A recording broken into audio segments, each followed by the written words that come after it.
Good morning students, welcome in online class. 8th class, today we will geography chapter 4 agriculture. In previous class we had read minerals, okay, mineral resources. Now today we will read agriculture. What is mean of agriculture? Agriculture क्या है and types of agriculture and main crops are grown in India. इस chapter में हम इन सब के बारे में read करेंगे, ओके. बेसिकली एग्रीकल्चर जो वर्ड है, agriculture word is described and basically it had two words.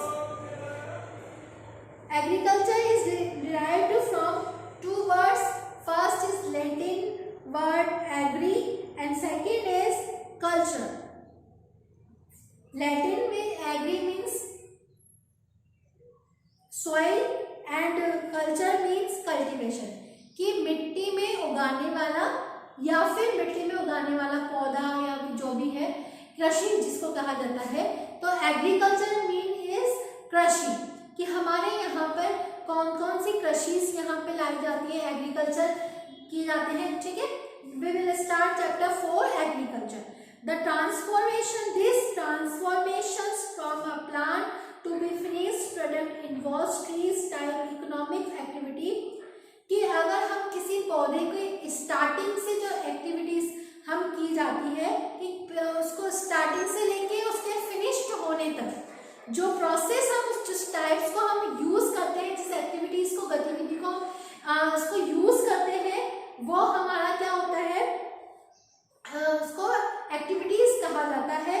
And economic activity जो हमारे आर्थिक स्तर को और बढ़ाता है, that is activities are three types: primary activities, secondary activities and tertiary activities. Primary activities basically depend on primary sectors. Primary sectors are depend soils, agriculture. Primary activities include all those connected with extractions, productions of natural resources. कि primary activities basically depend on natural resources. Natural resources it means कि हमारी प्रकृति के द्वारा जो भी स्रोत दिए गए हैं, जैसे कि मिट्टी, पौधे, बीज, जिनके द्वारा हम एग्रीकल्चर के स्टेप बाय स्टेप उसको आगे की तरफ बढ़ाते हैं.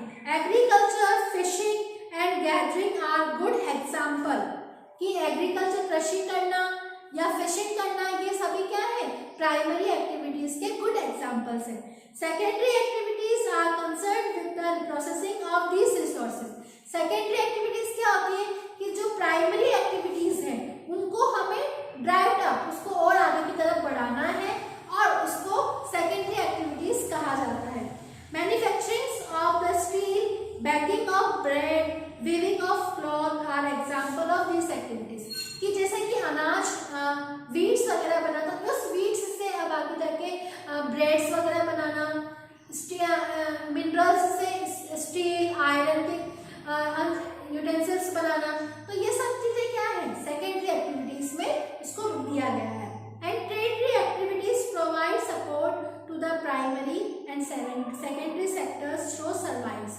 और टर्टियरी एक्टिविटीज क्या होती है, जो primary activities and secondary activities. जो प्राइमरी एक्टिविटीज से जो प्रोडक्ट बना वो सेकेंडरी एक्टिविटीज में आया, एंड सेकेंडरी एक्टिविटीज से जो प्रोडक्ट बन के आया वो टर्टियरी एक्टिविटीज क्या करती है, उन प्राइमरी और सेकेंडरी दोनों ही एक्टिविटीज को इंक्लूड करके अपने वर्क को आगे बढ़ाती है. Transport, trade, banking, insurance, advertising, ये सब क्या है, अगर कोई भी प्रोडक्ट है, जैसे कि फर्स्ट प्रोडक्ट में आपके पास में वीट बना, वीट कॉटन है, तो उससे थ्रेड बने, थ्रेड से फिर सेकेंडरी एक्टिविटीज में हमें क्लॉथ्स का बनाया गया, क्लॉथ से अब वो क्लॉथ रेडी हो चुका है, लेकिन हमें अब उसको लोगों पीपल्स तक कैसे पहुंचाएंगे, तो उसको हम टर्टियरी एक्टिविटीज में उसका ऐड देंगे. आप टेलीविजन में देखते हो, टीवी वगैरह में आप एड्स देखते हो कि कोई भी न्यू प्रोडक्ट आता है, उसका एडवर्टाइजमेंट किया जाता है, फिर उसके बाद हम उसको यूज करते हैं. अगर हमें अच्छा लगता है तो हम किसी और को भी बोलते हैं. तो टर्टियरी एक्टिविटीज में प्राइमरी एंड सेकेंडरी एक्टिविटीज को इंक्लूड करके हम उस एक्टिविटीज को आगे की तरफ बढ़ाते हैं. Agriculture is a primary activity, कृषि जो है वो प्राइमरी एक्टिविटी है. It include flowers and rearing livestock, कि इसमें हम ग्रोइंग क्रॉप्स, खाद्यान्न उगाना, फ्रूट्स उगाना, वेजिटेबल्स उगाना, फ्लावर्स करना, ये सभी चीजें हम प्राइमरी एक्टिविटीज में इंक्लूड करते हैं। इन द वर्ल्ड में 50% of persons are engaged in the agriculture activities, कि हमारे वर्ल्ड में 50% जो लोग हैं वो primary activity it means agriculture से एंगेज्ड हैं, जुड़े हुए हैं। 2/3 of India population is still depend on agriculture, कि हमारी इंडिया पॉपुलेशन का 2/3 जो पोर्शन है वो आर डिपेंडेंट इन एग्रीकल्चर, कि वो सभी एग्रीकल्चर के ऊपर डिपेंड है। Favourable topography of soil and climate are better for agriculture activities, कि हमारी कृषि गतिविधियां जैसे कि सॉइल ऑफ टोपोग्राफी, सॉइल की ऊपरी आवरण जो होता है, मिट्टी, क्लाइमेट, मौसम, ये सभी क्या है हमारे एग्रीकल्चर एक्टिविटीज के कारण है।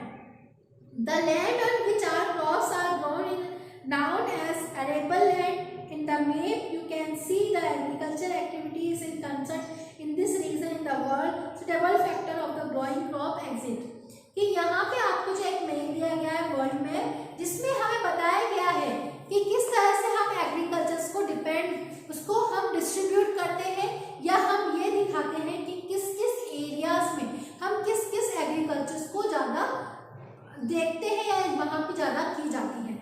ठीक है, एंड एग्रीकल्चर जो है हम यहाँ पे देखते हैं कि एग्रीकल्चर जो है, एग्रीकल्चर जो वर्ड्स है वो यहाँ पे अलग अलग तरह से है, जैसे कि agri, sericulture, pisciculture, viticulture and horticulture, कि agriculture the science and art of cultivation on the soil, raising crops, rearing livestock, it is called a farming, कि फार्मिंग किसे कहते हैं, एग्री मीन्स क्या होता है और कल्चर मीन्स क्या होता है, कि हम जिस तरह से यहाँ पे मिट्टी की गुणवत्ता को देखकर और यहाँ पे हमारे अकॉर्डिंग टू सीजन, कि हमारे यहाँ पे मौसम के अनुसार हम यहाँ पे क्रॉप्स को खाद्यान्न यहाँ पे उगाए जाते हैं। ठीक है, now sericulture, commercial rearing of silk worm, silk worm की कृषि करना, इट मीन्स सिल्क वॉर्म जो होते हैं सिल्क के कपड़े, सिल्क बनाना, सिल्क क्लॉथ बनाना, सेरिकल्चर, इसको कहा जाता है sericulture. And pisciculture, breeding on the fish in the specially constructed tanks and ponds, कि फिश के उसको इस्तेमाल करना, कि जैसे कि फिश होती है वो उनको उनकी कृषि करना, इट मीन्स उनको संभालना, पॉन्ड्स टैंक में उनको संभाल के रखना। फिर है विटिकल्चर, विटिकल्चर जो होता है कल्टीवेशन ऑफ ग्रेप्स, कि विटिकल्चर का ग्रेप्स की कृषि, अंगूरों की खेती करना। And horticulture means is growing vegetables, fruits, flowers are commercial use, कि इसका इस्तेमाल हम कॉमर्शियल यूज में, इट मीन्स हमारे देश के खर्च को, आय व्यय को बढ़ाने के लिए इसका इस्तेमाल हम करते हैं। ठीक है, next topic is farm system. Agriculture और farming can be looked at a system, कि एग्रीकल्चर एंड फार्मिंग जो है उसको हम एक सिस्टम के रूप में देखते हैं। The important inputs are seed, fertiliser, machinery and labour, कि इसके लिए हमें किन किन की नीड होती है, जैसे कि सीड्स की, सॉइल्स की, सीड्स की, फर्टिलाइजर्स की एंड मशीनरी की एंड लेबर्स की, कि अगर सीड्स है तो उसके लिए हमें फर्टिलाइजर भी चाहिए, कीटनाशक दवाएं, फिर उसको काटने के लिए हमें मशीनरी भी चाहिए और उसमें काम करने के लिए हमें लेबर्स भी चाहिए। Some of the operations involved are ploughing, sowing, irrigations, weeding and harvesting, कि सम ऑफ द ऑपरेशंस, यहाँ पे बहुत सारे ऑपरेशंस चलाए गए हैं इरिगेशंस, वीडिंग एंड हार्वेस्टिंग के लिए। The output from system include crops, wool, diary and product, poultry product. और इसके बाद हम लोगों के सामने जब हम इसकी सिंचाई करते हैं, इसकी जुताई करते हैं, फिर इसको काटते हैं, तो उसके बाद जो आउटपुट्स हम लोगों को मिलता है, जैसे कि हमें बहुत क्रॉप्स मिलते हैं, वूल्स मिलते हैं, या फिर सेरिकल्चर से हमें सिल्क कपड़े मिलते हैं, सिल्क मिलता है, तो ये सारे क्या है, ये हमारे इनपुट्स जो हमने दिया था उसके द्वारा हमें आउटपुट्स जो मिला वो सारा चीज इससे हमें मिलती है। ठीक है, You must have